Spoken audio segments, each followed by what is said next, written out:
നമുക്കറിയാം ഒരു യുദ്ധത്തിന്റെ വക്കിലേക്ക് എത്തുന്ന സാഹചര്യമുണ്ട്. വിവിധ രാജ്യങ്ങൾ കൃത്യമായ നിർദ്ദേശങ്ങൾ നൽകുന്നു യുദ്ധത്തിന് പോകരുത് എന്ന്. പക്ഷേ ഇപ്പോൾ കേന്ദ്ര സർക്കാർ ആലോചനാ യോഗങ്ങളും മറ്റും നടത്തുന്നു. ഒരു നടപടി ഏകദേശം ഉറപ്പായിരിക്കുന്ന ഒരു ഘട്ടം എത്തിയിരിക്കുന്നു. എങ്ങനെയാണ് അങ്ങ് ഇതിനെ കാണുന്നത്? എന്തായിരിക്കും ഉണ്ടാകാൻ സാധ്യത?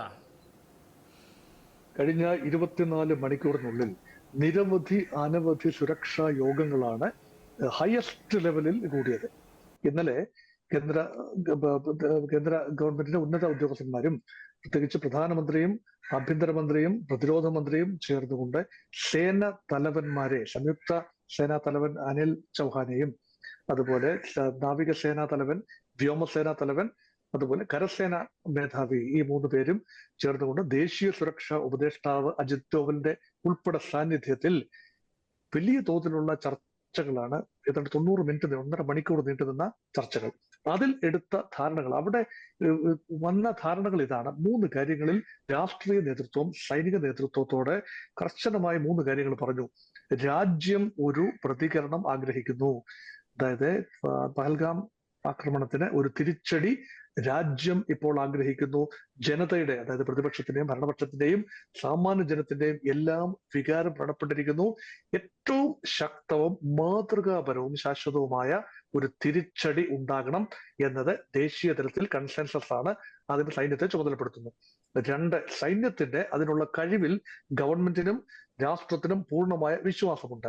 3, ഏത് രീതിയിലുള്ള ആക്രമണമാണ് നടത്തേണ്ടത്, എവിടെയാണ് ആക്രമിക്കേണ്ടത്, എങ്ങനെയാണ് ആക്രമിക്കേണ്ടത്, എപ്പോഴാണ് ആക്രമിക്കേണ്ടത്, ഉപയോഗിക്കേണ്ട രീതികൾ എന്താണ്, ഇതേക്കുറിച്ചുള്ള തീരുമാനങ്ങൾ പൂർണ്ണമായി സൈന്യത്തിന് സ്വീകരിക്കാം.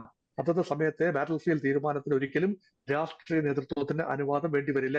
പക്ഷേ ഇപ്പോൾ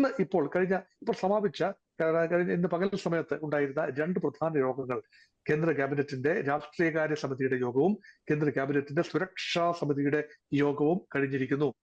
അപ്പോൾ ഈ ഒരു പൊളിറ്റിക്കൽ അഫയേഴ്സ് കമ്മിറ്റി എന്ന് പറയുന്നത്, ക്യാബിനറ്റിന്റെ കമ്മിറ്റി എന്ന് പറയുന്നത് ഏതാണ്ട് ഒരു സൂപ്പർ ക്യാബിനറ്റ് ആണ്. അവിടെ ധനകാര്യമന്ത്രിയും പ്രതിരോധ മന്ത്രിയും ആഭ്യന്തരമന്ത്രിയും വിദേശകാര്യമന്ത്രിയും പ്രധാനമന്ത്രിയും എല്ലാം ചേരുന്ന ഒരു ഏറ്റവും വലിയ കോക്കസ് എന്ന് വേണമെങ്കിൽ പറയാം, ഹയസ്റ്റ് ലെവൽ കോക്കസ്. അവിടെ എടുക്കുന്ന തീരുമാനങ്ങൾ ഉടനടി തന്നെ വെളിയിൽ വരും. ആ തീരുമാനങ്ങൾ എന്ന് പറയുന്നത് കഴിഞ്ഞ ദിവസത്തെ തീരുമാനങ്ങളുടെ എൻഡോഴ്സിംഗ് ആണ്. അതായത് പൂർണ്ണമായും സൈന്യം സിവിലിയൻ കൺട്രോളിലാണ്. ഇവിടെ രാഷ്ട്രം ഒരു ഇച്ഛാശക്തി കാട്ടിയിരിക്കുന്നു, ആക്രമണത്തിനുള്ള പച്ചക്കൊടി കാട്ടിയിരിക്കുന്നു എന്ന തീരുമാനമാണ് വെളിയിൽ വരാൻ പോകുന്നത്. അങ്ങനെയെങ്കിൽ ഇനി സമയക്രമം മാത്രമാണ് ബാക്കിയുള്ളത്.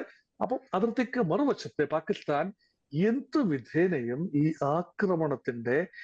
പരമാവധി ആക്രമണത്തിനെ സോഫ്റ്റൻ ചെയ്യാനുള്ള ശ്രമത്തിലാണ്. അതിനെയുള്ള ഡിലേയിങ് ടാക്ടിക്സ് ആണ് അതിർത്തിക്ക് അപ്പുറത്ത് നിന്നുകൊണ്ട് നടന്നുകൊണ്ടിരിക്കുന്നത്. പാകിസ്ഥാന്റെ 3 ഉന്നത നേതാക്കൾ, അതായത് ഒന്ന് രാഷ്ട്രീയത്തിന്റെ ഏറ്റവും അവസാന വാക്കെന്ന് പറയാവുന്ന രാഷ്ട്രീയ നേതൃത്വം, അതിപ്പോൾ ഷഹബാസ് ഷെറീഫാണ്. സൈന്യമാണ് യഥാർത്ഥ അധികാര സ്ഥാനത്തെങ്കിലും ഷഹബാസ് ഷെറീഫ് കഴിഞ്ഞ ദിവസം രാത്രിയിൽ മിഡ്നൈറ്റിൽ അന്റോണിയോ ഗുട്ടറസിനെ, ഐക്യരാഷ്ട്ര സംഘടനയുടെ സെക്രട്ടറി ജനറൽ അന്റോണിയോ ഗുട്ടറസുമായി സംസാരിച്ചു. അദ്ദേഹം പറഞ്ഞു, ഞങ്ങൾക്ക് കിട്ടുന്ന വിവരങ്ങൾ അനുസരിച്ച് ഏത് നിമിഷവും ഇന്ത്യയിൽ നിന്നുള്ള ആക്രമണം ഞങ്ങൾ പ്രതീക്ഷിക്കുന്നുണ്ട്. അതുകൊണ്ട് എങ്ങനെയും ആ ആക്രമണം തടയണം, സമാധാനം പാലിക്കണം. ഐക്യരാഷ്ട്ര സംഘടന ഒരു commission, international commission for investigation, Pahalgam ആക്രമണം ഇന്ത്യയുടെ ഒരു പ്ലോയ് ആണ്, അത് അന്വേഷിച്ച് കണ്ടെത്തണം. അതിനൊരു ഇന്റർനാഷണൽ ഇൻവെസ്റ്റിഗേഷൻ ടീമിനെ ഐക്യരാഷ്ട്ര സംഘടന സജ്ജമാക്കണം. അത് പാകിസ്ഥാന്റെ ആവശ്യമാണ്. ഏതാണ്ട് ചൈനയും സമാനമായ ആവശ്യം, നേരത്തെ പാകിസ്ഥാൻ പറഞ്ഞ ഇതേ ആവശ്യത്തിന് അനുകൂലമായി ചൈനയും പ്രതികരിച്ചു. മറ്റൊരു രാജ്യവും ഒരു അന്വേഷണം നടത്തണം എന്ന് പറയുന്നില്ല.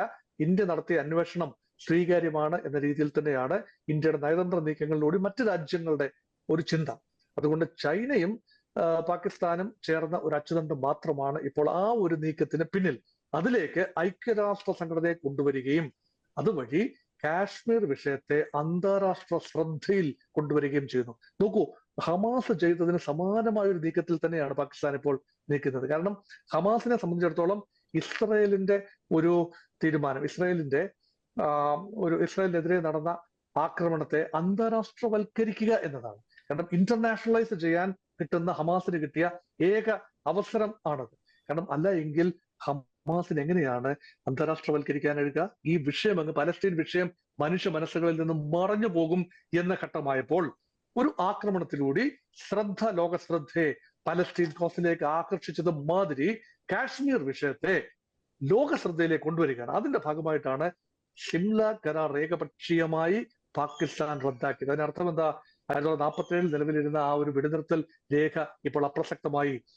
1972 ഷിംല കരാറിലൂടെ സുൽഫിക്കർ അലി ഭൂട്ടോയും ഇന്ദിരാഗാന്ധിയും ചേർന്ന് ഒപ്പുവെച്ച കരാറിലൂടെ ഉണ്ടായ ആ ഒരു നിയന്ത്രണ രേഖയുടെ സാങ്ക്ടിറ്റി ഇന്ന് നിലവിലില്ല. അതിനർത്ഥം പാകിസ്ഥാൻ ഇന്ത്യയിലേക്കോ ഇന്ത്യക്ക് പാക് അധിനിവേശ കാശ്മീരിലേക്കോ ഇരച്ചു കയറുന്നതിന് ഒരു ട്രീറ്റിയും തടസ്സമല്ല എന്നതാണ്. അതുകൊണ്ടൊരു കോൺഫ്ലിക്റ്റ് ഉണ്ടാകേണ്ടത്, ഒരു വശത്തെ സമാധാനം എന്ന് പറയുന്നു, ഒരു വശത്തെ അന്വേഷണം എന്ന് പറയുന്നു, ഒരു വശത്തെ ഡിലേയിങ് ടാക്ടിക്സ് നടത്തുന്നു, മറുവശത്തെ ഒരു കോൺഫ്ലിക്റ്റ് ഉണ്ടാകേണ്ടത് പാകിസ്ഥാൻ സൈന്യത്തിന്റെ ആവശ്യമാണ്. സൈന്യം വളരെ വലിയ രീതിയിൽ സമ്മർദ്ദം അനുഭവിക്കുന്ന ഒരു സമയമാണ്. കാരണം ആഭ്യന്തരമായി വലിയ രീതിയിലുള്ള പ്രശ്നങ്ങൾ, സൈന്യത്തിനെതിരെയുള്ള ജനകീയ പ്രക്ഷോഭം വരെ അവിടെ നടക്കുന്നു. ബലൂചിസ്ഥാനിലും സിന്ധിലും അതുപോലെ ഖൈബർ പഖ്തൂൺഖ്വ മേഖലയിലുമൊക്കെ സൈന്യത്തിന് നിയന്ത്രണം അയഞ്ഞിരിക്കുന്നു. അതുകൊണ്ട് കാശ്മീർ വിഷയം സജീവമായി നിലനിർത്തുന്നത് വഴി പാകിസ്ഥാൻ എന്ന രാഷ്ട്രത്തെ മൊത്തമായി ഉദ്ദീപിപ്പിച്ച് ഇന്ത്യ വിരുദ്ധതയിൽ നിലനിർത്താം എന്ന ഒരു ചിന്തയാണ് പാകിസ്ഥാന്റെ സൈന്യത്തിനുള്ളത്. അതുകൊണ്ടാണ് സാഹചര്യങ്ങൾ ഇങ്ങനെ പോകുന്നത്. യുദ്ധം ഇമിനന്റ് ആണ്, ഏത് നിമിഷവും സംഭവിക്കാം എന്ന രീതിയിൽ തന്നെയാണ് കാര്യങ്ങൾ മുന്നോട്ട് പോകുന്നത്.